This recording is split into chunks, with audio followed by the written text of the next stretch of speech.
एक छोटे से गांव में महेश और उसकी पत्नी रहा करते थे। दोनों बहुत मेहनती और ईमानदार थे। गांव के चौक में उनका एक छोटा सा मोमोज का ठेला था। महेश खुद लोगों को प्यार से मोमोज खिलाता और उसकी पत्नी घर पर ताज़े और स्वादिष्ट मोमोज तैयार करती। उनके मोमोज पूरे गांव में मशहूर थे क्योंकि वे स्वाद के साथ साथ लोगों की सेहत का भी ध्यान रखते थे। वे हरी सब्जियां, ताज़ा मसाले और साफ सफाई का पूरा ध्यान रखते थे।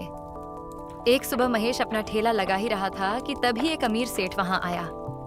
उसने महेश से कहा, भाई, क्या तुम अपना ये ठेला मुझे बेच दोगे?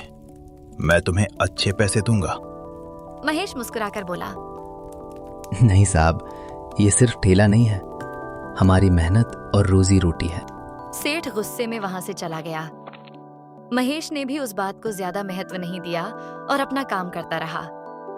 शाम होते होते गांव के लोग फिर से महेश के मोमोज खाने आने लगे। कोई कहता, इतने स्वादिष्ट और पौष्टिक मोमोज हमने पहले कभी नहीं खाए। यह सुनकर महेश और उसकी पत्नी बहुत खुश होते। दिनों बाद उसी चौक में एक नया बड़ा ठेला आ गया। उस पर बड़े बड़े अक्षरों में लिखा था 5 स्टार मोमोज। वह ठेला उसी सेठ का था जिसने कुछ दिन पहले महेश का ठेला खरीदना चाहा था। ठेला बहुत चमकदार था, रंग बिरंगी लाइटें लगी थीं। लोग उसका बड़ा नाम देखकर आकर्षित हो गए और महेश के बजाय वहां जाने लगे। देखते ही देखते महेश के ग्राहक कम होने लगे। उस रात महेश उदास होकर घर पहुंचा। उसने अपनी पत्नी से कहा, अगर ऐसे ही चलता रहा तो हमारा काम बंद हो जाएगा। चिंता मत करो, हम और अच्छे मोमोज बनाएंगे, लोगों की सेहत का ध्यान रखेंगे और दाम भी थोड़ा कम रखेंगे। सच्ची मेहनत कभी हारती नहीं। अगले दिन से दोनों और मेहनत करने लगे। वे ताज़ी सब्जियों से पौष्टिक मोमोज बनाते। स्वाद भी पहले से बेहतर हो गया। कुछ लोग फिर से उनके पास आने लगे, लेकिन उधर सेठ का लालच बढ़ता जा रहा था। उसने चिकन मोमोज बेचना शुरू कर दिया। गांव के बहुत से लोग उसके पास जाने लगे। सेठ को पैसे का घमंड हो गया था। वह ग्राहकों से ठीक से बात भी नहीं करता था। कभी कभी तो लोगों को डांट भी देता। महेश यह सब देखकर फिर दुखी हो गया। उसने सोचा, हम लोगों की सेहत के लिए इतना अच्छा खाना बना रहे हैं, फिर भी लोग वहां जा रहे हैं। धीरे धीरे सेठ ने ज्यादा मुनाफे के लालच में बासी मोमोज बेचने शुरू कर दिए। वह 2-2 दिन पुराने मोमोज को दोबारा गर्म करके लोगों को खिलाने लगा। शुरुआत में लोगों को इस बात का पता नहीं चला, लेकिन कुछ ही दिनों बाद उन्हें मोमोज का स्वाद अजीब लगने लगा।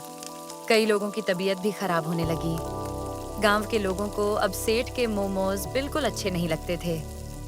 वे फिर से महेश के ताज़े और स्वादिष्ट मोमोज खाने लगे। महेश हमेशा साफ सफाई और ईमानदारी का ध्यान रखता था, इसलिए उसके ठेले पर फिर से भीड़ लगने लगी।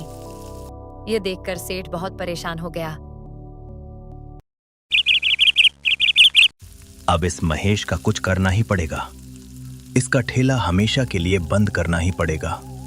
उसके लिए एक ही उपाय है, काला जादू। वह गांव सिर्फ खाने के लिए ही नहीं, बल्कि एक और चीज के लिए भी मशहूर था, काला जादू। गांव के कई लोग अपनी छोटी बड़ी परेशानियों को हल करने के लिए काला जादू का सहारा लेते थे। कोई अपने दुश्मन को नुकसान पहुंचाने के लिए, तो कोई लालच और बदले की भावना में ऐसा करता था।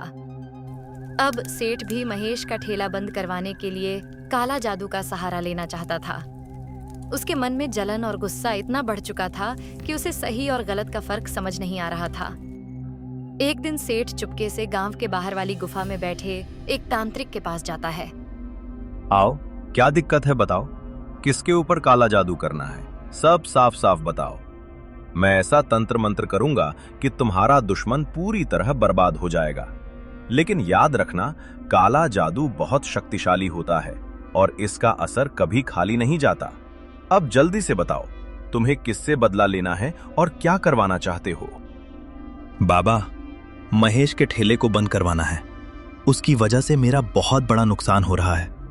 गांव के सारे लोग अब उसी के पास जा रहे हैं और मेरे ठेले पर कोई भी नहीं आता। पहले मेरा व्यापार बहुत अच्छा चलता था, लेकिन जब से महेश ने अपना ठेला लगाया है, तब से मेरी कमाई दिन ब दिन कम होती जा रही है। मैं बहुत परेशान हो चुका हूं बाबा। आप ऐसा कोई शक्तिशाली उपाय बताइए कि महेश पूरी तरह बर्बाद हो जाए, उसका ठेला बंद पड़ जाए और लोग दोबारा मेरे पास आने लगे। चाहे जो भी करना पड़े, बस मेरा नुकसान रुक जाना चाहिए और महेश का सारा घमंड टूट जाना चाहिए। बाबा ने एक डरावनी गुड़िया निकाली और उसके ऊपर काला जादू करना शुरू कर दिया। वह लगातार मंत्र पढ़ता रहा, धूप और आग जलाकर तांत्रिक क्रिया करता रहा। कुछ देर बाद बाबा ने वह गुड़िया सेठ के हाथ में देते हुए कहा, इस गुड़िया को महेश के ठेले के पास जमीन में गाड़ देना। इसके बाद हर हफ्ते इस जगह पर चिकन और मटन चढ़ाना होगा, तभी यह काला जादू अपना असर दिखाएगा। बाबा की बातें सुनकर सेठ थोड़ा डर गया, लेकिन अपने लालच और जलन की वजह से उसने बाबा की हर बात मान ली। वह उस गुड़िया को कपड़े में छिपाकर अपने साथ ले गया। उसी रात जब पूरा गांव सो चुका था और चारों तरफ सन्नाटा फैला हुआ था, तब सेठ चुपके से महेश के ठेले के पास पहुंचा। डरते डरते उसने इधर उधर देखा कि कहीं कोई उसे देख तो नहीं रहा। फिर उसने जमीन खोदी और उस गुड़िया को ठेले के पास दफना दिया। जैसे ही उसने मिट्टी डाली, अचानक तेज हवा चलने लगी और माहौल बहुत डरावना हो गया। सेठ जल्दी जल्दी वहां से भाग गया, लेकिन उसके मन में अब भी डर बैठ चुका था कि कहीं इस काले जादू का असर उस पर ही न पड़ जाए। अब इस महेश को पता चलेगा कि मैं कौन हूं। बहुत घमंड हो गया है उसे अपने ठेले और कमाई पर। अब जब वो कल सुबह यहां आएगा और अपना ठेला लगाएगा, तभी से इस काले जादू का असर शुरू हो जाएगा। धीरे धीरे उसका सारा व्यापार बर्बाद हो जाएगा और लोग उसके पास आना बंद कर देंगे।